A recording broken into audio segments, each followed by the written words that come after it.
अभी हम बात करने वाले हैं इसके स्ट्रक्चर के बारे में। वैसे तो हमने काफ़ी सारा स्ट्रक्चर इसका कल समझ लिया था, लेकिन आज हम एक एक चीज़ को डिटेल में समझने वाले हैं। तो बने रहिए हमारे साथ में एंड देखते रहिए मुबारक खान एंटरटेनमेंट का ये चैनल। अब बनाते हैं अपन किडनी के बारे में, ठीक है।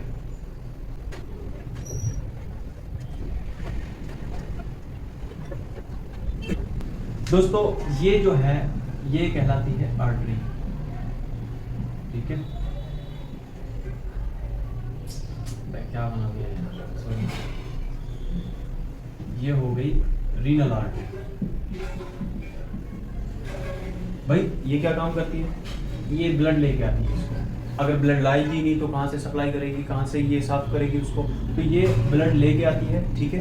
एंड ये जो है ये होती है वेन, रीनल वेन। तो ये क्या करती है, जब ये इसको साफ कर देती है ब्लड को, तो उसके बाद में इसको वापस बॉडी में भेज दिया जाता है। तो ये होती है रीनल वेन। अब बात करते हैं अपन इसके लेयर के बारे में। देखो ये इसकी सिंपली मैं आपको पहले ना बना देता हूँ इसको। देखिए गाइस 3 लेयर होती है। सबसे पहले अपन बात करते हैं ये अंदर वाली लेयर है, इसको बोलते हैं मिडिल इनर लेयर, ठीक है। Inner layer. ये जो बाहर वाली है उसके बाहर वाली, इसको बोलते हैं अपन मिडिल लेयर।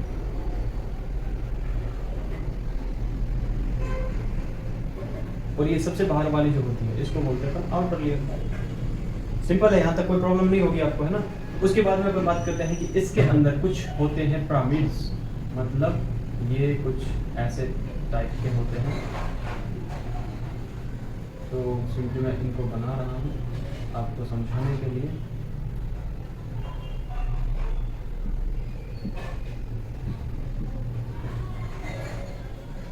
इस तरह से इसमें कुछ स्ट्रक्चर पाई जाती है एंड ये स्ट्रक्चर इस तरह से मिली भी होती हैं आपस में, और ये बनाती हैं रीनल मेडुला, ठीक है। ये जो अंदर वाला पार्ट हो गया इसको बोलते हैं अपन रीनल मेडुला, एंड इस वाले पार्ट को बोलते हैं अपन रीनल कॉर्टेक्स। ये हो गया रीनल कॉर्टेक्स, ये हो गया रीनल मेडुला।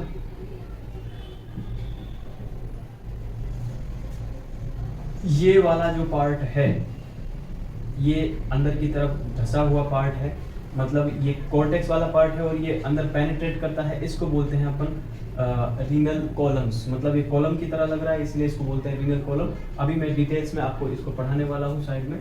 तो मैं इसको ना, मुझे मिटाना पड़ेगा यार, मन तो नहीं है बट इसको ना मिटाना पड़ेगा, ठीक है। तो मैं आपको डिटेल में आगे पढ़ाता हूँ, पहले मैं इसको मिटा देता हूँ, ठीक है। सबसे पहले अपन पढ़ने वाले हैं इसके लेयर के बारे में। सबसे पहले अपन क्या पढ़ने वाले हैं, लेयर के बारे में। इसकी 3 लेयर होती है, ठीक है।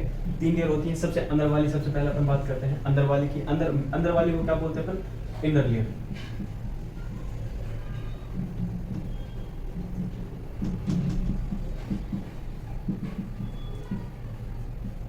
इनर लेयर, ठीक है। अब पहले सबसे पहले अपन जान लेते हैं कि इसके अनदर नेम क्या है, और नाम क्या है इसके। इसको अपन बोलते हैं रीनल कैप्सूल। इसी को अपन बोलते हैं फाइब्रस कैप्सूल। अब रीनल कैप्सूल तो समझ में आ गया कि किडनी का कैप्सूल है, किडनी को कवर करता है इसलिए किडनी का कैप्सूल है। लेकिन फाइब्रस कैप्सूल क्यों बोलते हैं, फाइब्रस कैप्सूल इसलिए बोलते हैं क्योंकि ये फाइब्रस टिश्यू से बना होता है, इसलिए इसको फाइब्रस कैप्सूल बोलते हैं। अब बात करते हैं इसका काम क्या है। तो ये बेसिकली इसको सिंपल प्रोटेक्शन प्रोवाइड करती है, ठीक है। प्रोटेक्शन, ये है, इसको प्रोटेक्शन प्रोवाइड करती है। और उसके बाद में आती है अपनी दूसरी लेयर। दूसरी लेयर कौन सी होती है, दूसरी लेयर होती है अपनी middle layer. Middle layer, middle layer क्या होती है, इसका दूसरा नाम क्या है, इसका दूसरा नाम होता है पेरिनेफ्रिक फेट। इसी का एक और नाम होता है जिसको बोलते हैं अपन पेरी रीनल फेट, ठीक है। एंड इसी का एक और नाम भी होता है गाइस जिसको बोलते हैं अपन एडिपोज कैप्सूल। मतलब इसके 4 नाम हो गए बेसिकली। तो सबसे पहले अपन जानते हैं कि इसको एडिपोज कैप्सूल क्यों कहते हैं। एडिपोज कैप्सूल कहने का रीजन ये है कि ये एडिपोज फैट से, एडिपोज टिश्यू से बनी होती है, इसीलिए इसको एडिपोज लेयर कहते हैं। एंड इसको पेरीरिनल फैट क्यों कहते हैं। पेरीरिनल फैट इसलिए कहते हैं क्योंकि देखो ये जो है ये किडनी की अंदर वाली लेयर है, उसके ऊपर पाई जाती है ये वाली लेयर, ठीक है। सबसे अंदर वाली ये मिडिल वाली, ये इनर वाली लेयर है, तो ये वाली इसके ऊपर है, तो इसको बोलते हैं पेरी। पेरी मतलब इसके चारों ओर है ये, तो इसीलिए इसको पेरी बोलते हैं। पेरी रीनल फैट मतलब रीनल फैट के ऊपर है ये, इसलिए इसको पेरी रीनल फैट कहते हैं। और इस यही रीजन होता है पेरीनेफ्रिक फैट कहने का कि ये पेरी मतलब इसके चारों तरफ है और उसको कवर करती है ये फाइबरस लेयर, इनर लेयर को। एंड नेफ्रिक, नेफ्रिक मतलब होता है किडनी, नेफ्रॉन होते हैं किडनी के अंदर, तो उसी से लिया गया है ये वर्ड कि पेरीनेफ्रिक फैट। फैट इसलिए बोला जाता है क्योंकि ये फैट से बनी होती है, ठीक है। उसके बाद में आती है अपनी थर्ड लेयर, थर्ड को बोलते हैं ये आउटर लेयर होती है, आउटर लेयर। आउटर लेयर इसका नाम और क्या होता है, इसका नाम होता है फेशिया ऑफ गेरोटा, गेरोटा, या फिर एक और नाम भी है इसका, इसको बोलते हैं अपन रीनल फेशिया, ठीक है। तो ये इसके 3 नाम होते हैं। अब बात करते हैं ये आउटर लेयर का फंक्शन क्या होता है। इसका फंक्शन होता है किडनी को अपनी एक्चुअल पोजीशन में बना के रखना, मतलब उसको जहां पर वो होनी चाहिए वहीं पर उसको पकड़ के रखना। ये किसका काम होता है, ये होता है आउटर लेयर का काम, ठीक है।